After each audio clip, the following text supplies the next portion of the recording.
Bom dia, RPGista. Aqui é o Leonardo Chaba e hoje eu vou falar sobre mistérios, sobre como a gente entregar pistas dos nossos mistérios, que foi uma pergunta que me foi feita por um de vocês. Eu normalmente gosto de citar, mas eu achei que era na caixinha de comentários do Spotify, mas não é. Então eu não sei se foi lá, ou no YouTube, ou via Instagram, mas a pessoa que fez essa pergunta ficar sabendo aí que foi porque ela me mandou. Eu vou trazer mais umas participações legais de vocês no final. Mas como você trazer esse mistério, como montar um mistério legal e ir entregando essas pistas de forma que ou seus leitores ou então seus jogadores de RPG vão desvendando a coisa. E eu vou focar um pouco mais no RPG porque eu posso fazer um exercício mais aberto com vocês de meio que criar, entre aspas, aqui um mistério, né? E ir mostrando as diversas formas que eu desenvolveria ele. Até porque por escrita eu coloco também alguns mistérios em histórias de fantasia que eu escrevo e tudo mais.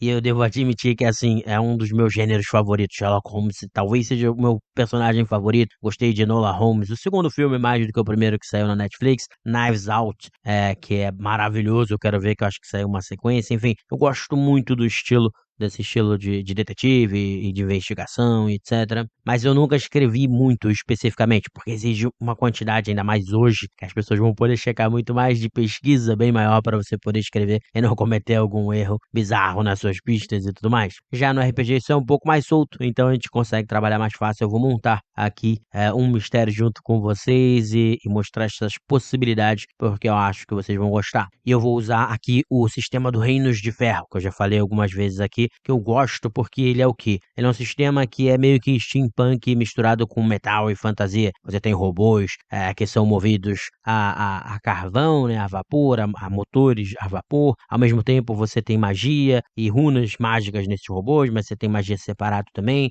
junto com uma sociedade meio vitoriana, né, da Inglaterra ali. Então é uma coisa que mistura meio a indústria com magia, com tecnologia. Então é um sistema que eu acho muito legal, em que eu usava muito essas questões de investigações ou missões. Por quê? Porque a gente jogava na cidade de Cinco Dedos, que é uma cidade cheia, que tem várias ilhas diferentes, e ela é dominada basicamente ali pela criminalidade, com vários grandes capitães, e aí eles têm os seus cartéis, eles têm também as suas gangues, mas ao mesmo tempo tem a Guarda Esmeralda, que tem ligações ali com mercenários também, mas enfim, tem mercenários, guardas, tem o seu rei, mas apesar disso também tem muita criminalidade, pirataria, cassinos e jogos entre as ilhas. Então é aquele ambiente que funciona muito bem você ter mercenários fazendo missões ou detetives tentando descobrir alguma coisa. Então nesse cenário aí, vamos montar o nosso mistério para eu mostrar para vocês como eu desenvolveria as pistas. E vamos dizer então que um dos personagens, ou então o grupo, foi chamado para investigar uma morte. E aí você já pode botar aqueles, tipo Knives Out, o filme, que eles receberam muito dinheiro para investigar aquela morte e nem sabem por quê, que aí seria interessante caso você vá seguir por um caminho que eu vou falar mais lá na frente, mais conspiratório, de uma missão maior do que seria, mas você também pode ir por um caminho de que é só uma missãozinha, aquela missão para começar o RPG, a galera começar a se aclimatar. Então é só uma investigação e descobrir quem matou essa pessoa. Então a esposa, de repente, do cara pede, vai lá e paga o pessoal para eles investigarem. Você pode ir por dois caminhos aí diferentes. E aí, quando eles vão investigar, você vai começando a soltar essas pistas que eu falei, né? Vocês reparam que, por exemplo, com alguns testes de habilidade e tudo mais, ele tem um pouco de carvão debaixo das unhas. Isso é um bom indicador de que ele é um trabalhador ali desses lugares que extraem carvão ali perto e das fábricas que trabalham com os robôs a vapor, né? Então, com os gigantes a vapor ali. Isso já seria um bom indicador. Então, de repente, conversando até com essa esposa ou procurando nos bolsos, vai achar alguma coisa que confirme isso. Então, já é a primeira pista que vai levar eles a investigarem, de repente, uma dessas fábricas de robô ou uma mina de carvão que extrai carvão, etc. Mas você pode já colocar uma coisa que soa estranho, parece estranho, porque no bolso dele tinha ali também um broche de platina que seria meio caro, que não faz sentido uma pessoa dessa ter um broche desses, correto? Então você já colocou aí a primeira pista dos dedos, o broche, e você acha o local. E aí quando você vai para o local, você pode desenvolver de várias formas, dependendo geralmente das habilidades que os seus jogadores têm, para que eles possam explorar essas habilidades de uma forma melhor. Eles podem, por exemplo, ir lá, entrevistar e conversar, né, interrogar, vamos dizer assim, as pessoas nessa fábrica ou nessa mina, e o chefe da mina tá ali falando com eles, e de repente um jogador pode perceber que alguém ficou mais nervoso e etc. com algum teste, isso indicar alguém que pode ter mais informações sobre aquilo. E aí esse jogador jogador pode ter percebido isso, ou então, se eles tiverem habilidades mais mesmo de ser mais bom de papo, ter uma manha maior, eles vão conseguir essa informação de que fulano de tal era amigo do cara que morreu, e aí eles vão ser levados para essa pessoa, né? Através de formas diferentes, eles podem descobrir essa pessoa que tem mais informações sobre o fulano de tal. E a informação não é nada nem muito absurdo. E ela pode ser tirada também de várias formas. Você pode subornar, que é uma habilidade do jogo, você pode seduzir, que é uma habilidade do jogo, pode só conversar, pode intimidar aquela pessoa, mas aí vamos colocando mais pistas, né, pra coisa ir crescendo. Na verdade, eu já tenho na minha cabeça o mistério, mas eu tô levando vocês pelo processo, né, que o grupo iria. E é claro que, como eu falei, você deixa múltiplas possibilidades abertas exatamente para que não sejam railroad. Eles podem chegar no resultado de várias formas diferentes ou nem chegar, abandonar, ir para outro lugar, enfim. É importante que o RPG esteja perto aí para os jogadores. Mas aqui vamos dizer que eles sigam mais a trilha, já que a ideia é mostrar como você pode jogar essa trilha. Então essa pessoa que conhecia o cara, né, na verdade, vai trazer uma nova informação. Dizer que ele trabalhava num dos cassinos também, ele tinha um segundo trabalho, ele trabalhava num dos cassinos mais ricos da cidade. Isso vai fazer com que o grupo precise ir para esse cassino. E aí vai da criatividade deles de como eles vão ter acesso àquilo, se eles vão usar disfarce ou não, se eles vão subornar de novo alguém ou não, se eles vão conversar com algum contato que tem mais dinheiro para botar eles dentro desse cassino, porque em teoria é a sala, né? Os cassinos ali de 5 dedos não são tão ricos assim, mas tem alguns que são, então eles precisam ver agora se virar. O grupo vai ter que se virar para ver como vai conseguir entrar nesse cassino, porque lá vai ter mais informação. E aí lá eles vão poder entrar, vão poder investigar, enfim, aí você pode criar várias formas que eles vão chegar nessa informação, né? Seja porque perceberam que alguém tinha essa informação, ou falando com algum outro garçom, uma garçonete, ou então com algum jogador que tá na mesa, mais high stakes, mas a ideia é descobrir que, na verdade, uma das nobres mais ricas daquela região que tinha um contato frequente com essa pessoa. E aí aqui você pode começar a abrir para formas diferentes. Uma delas poderia ser justamente que, ele tinha um caso com a mulher, pode ser uma coisa super simples, e aí, como isso ia ser descoberto, ela mandou matar, né? E aí você vai desenvolver as pistas de como é que eles vão descobrir isso. Você pode, né, mas isso é bem mais simplesinho. Você pode também fazer o contrário, que na verdade ela contratou ele para matar o marido dela, ou então pai, mãe, alguma coisa assim, para poder pegar uma herança e o dinheiro, e mal sabia aí o nosso cidadão que, na verdade, ao fazer isso, queimaria-se o arquivo ali, né? Então ela matou ele depois, mandou matar, para que ninguém soubesse dessa informação, para não ter problema com a justiça. E aí, justamente a pista que vai levar a essa nobre é o broche. O broche, que era aquela pista estranha no começo, vai fazer sentido em algum momento. Eles vão descobrir que tem a ver com essa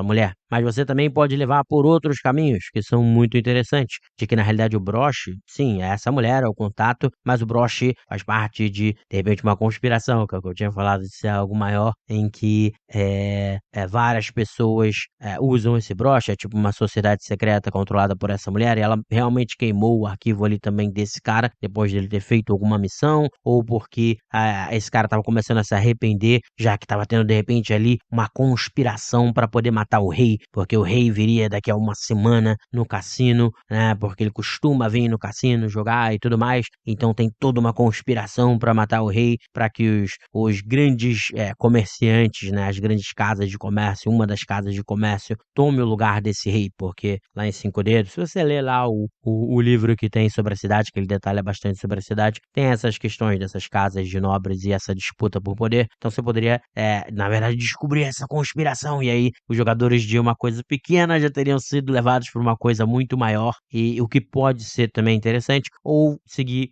ou fazer com que a história seja essas outras coisas mais simples que eu já disse, que aí ela acaba funcionando como uma primeira missão para eles, né? O que também funciona muito bem. Inclusive, no último Reino de Ferro que eu joguei, foi isso. Eu até acho que contei no podcast.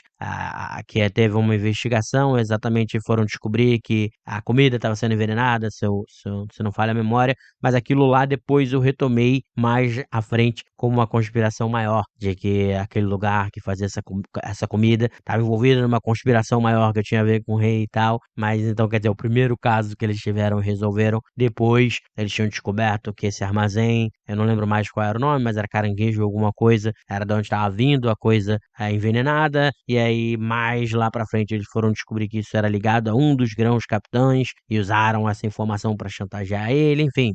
Coisas assim, depois já acabou tomando uma proporção maior, mas foi no começo, na verdade, uma missão mais simples, mais ou menos no estilo dessa que eu acabei de falar para vocês, né, de investigação, e depois acabou se tornando algo maior. Então vocês também podem fazer isso, pode fazer com que o broche mais para frente signifique essa questão da sociedade secreta, embora naquele momento a missão tinha sido algo mais simplesinho, que seria matar mãe, pai, marido, enfim, matar alguém por algum motivo aí de ganho financeiro, ou qualquer ganho que vocês queiram inventar, mas é legal que vocês, como vocês podem ver, né, você tem as pistas, mas você ao mesmo tempo ainda deixa aberto para os jogadores tanto abandonarem a coisa no meio do caminho, ou terem que se virar, não é o que eu falei, eu não expliquei como é que eles vão fazer para entrar no cassino, então eles vão ter que usar as habilidades que eles têm, então subornar a gente, enfim, tudo isso aí que eu descrevi, eu acho que explicando assim, acho que vocês conseguem entender como a gente consegue montar um mistério legal, né, e eu quis fazer esse exercício com vocês, porque eu acho que ajuda a gente a pensar, né, pensando em RPG, em como montar esses mistérios. E aqui eu queria ler também para vocês 3 comentários que eu achei muito interessantes, acho que vocês vão gostar, lá da caixinha do Spotify. No Spotify tem uma caixinha que vocês podem deixar comentários de vocês, ou perguntas, etc,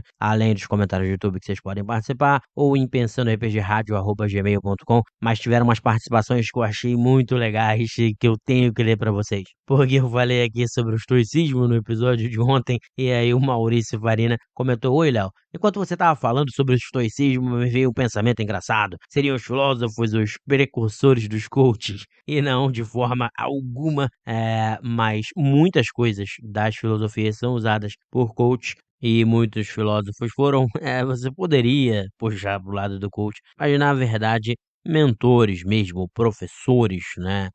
Platão tinha sua própria universidade, de onde inclusive saiu o Aristóteles, né, 2 mentes absurdas, e o Aristóteles, foi um dos mentores, né, foi o grande mentor, eu diria, de Alexandre o Grande, então, ele ensinava pessoalmente, então você poderia dizer que ele foi o coach do Alexandre o Grande, mas é mais uma ideia de professores, educadores, mentores mesmo, que é um pouco diferente do que a gente tem como coach aí. Mas o estoicismo, no caso mais específico, de fato, foi por isso até que apareceu. Tem muitos livros de autoajuda e muitos autores, até muito bons até, que ajudam você a pensar também, mas tem muitos coaches também que usam o estoicismo como essa questão da autoajuda, porque de fato é uma ferramenta para você poder viver melhor. E aí você pode usar esses elementos, inclusive obstáculo ao caminho, né, que foi uma das coisas que eu falei no episódio. Tem um livro, esqueci agora quem é o cara que ele escreveu, e o livro na verdade até é razoavelmente bom, é bem bom, eu li, porque o New England Patriots tinha, usou, né, o livro, inclusive. Então, é usado por bastante coach, sim, alguns de uma forma ruim, outros de forma boa, mas, tem vários elementos, mas enfim. E o Sam, ou a Sam, aqui, veio pedir para eu falar sobre mais Magic Punk, o sistema que tenham elementos assim, e hoje eu falei aqui sobre Reinos de Ferro, e é um sistema que tem elementos assim, que misturam coisas de artífice, com jeitos criativos, tecnologia, magia, essas coisas. Então, o podcast hoje espero que já tenha satisfeito um pouco dessa vontade. E o último é só porque essa retomada eu tenho gostado muito de fazer, embora não necessariamente traga um retorno muito grande, mas eu acho que postando podcast direto e tal, eu quero ter essa relação mais próxima com vocês, que eu acho muito legal. E aí o comentário do Rafael Reis, que ele fala: "Parabéns, Léo, tô curtindo bastante a sua retomada ao formato do podcast e conversa mais com a gente assim, top essa tocada com estoicismo e gladiador, sou fãzaço do filme, parabéns." E valeu. E é isso, exatamente isso, é pra poder ter uma presença maior, uma conversa com vocês e tal.